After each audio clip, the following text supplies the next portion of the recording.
আপনি যাকে বিয়ে করবেন তার 3টা গুণের কথা বলবেন। ভালো মানুষ হতে হবে। ভালো মানুষ বলতে হচ্ছে মানে কোনো খারাপ দিকে আর কি যাওয়া যাবে না, সৎ মানুষ হতে হবে, চরিত্র ভালো হতে হবে। তারপর হচ্ছে নামাজ 5 ওয়াক্ত নামাজ পড়তে হইব।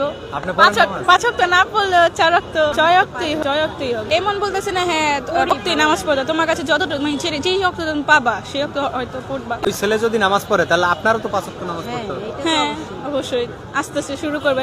এখনো যেমন করি, হ্যাঁ পড়ি আবার আমার ছাড়ি, এইরকম একবারে নির্ধারিত একবার টানা পড়ি। 3 নাম্বার হচ্ছে যে মা বাবা বাধ্য হতে হবে। আর যদি বলি তাহলে নিজের বাড়ি হতে থাকতে হবে। 3 নম্বরে নিজের বাড়ি থাকতে হবে। আচ্ছা মনে করেন ছেলেটা সৎ, চরিত্রবান, সৎ মানুষ, তো নিজের বাড়ি নেই। আরেকজনের নিজের বাড়ি আছে, টাকা পয়সা আছে, শিক্ষিত, সৎ না, তার চরিত্র খারাপ।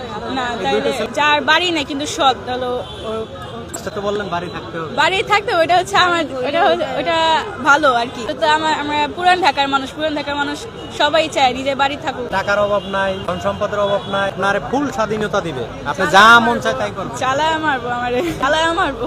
আপনি যদি ভালো ছেলে চান, একটা ভালো ছেলে আপনাকে কেন বিয়ে করবে? আপনার নিজেরও কিন্তু ভালো হইতে হবে।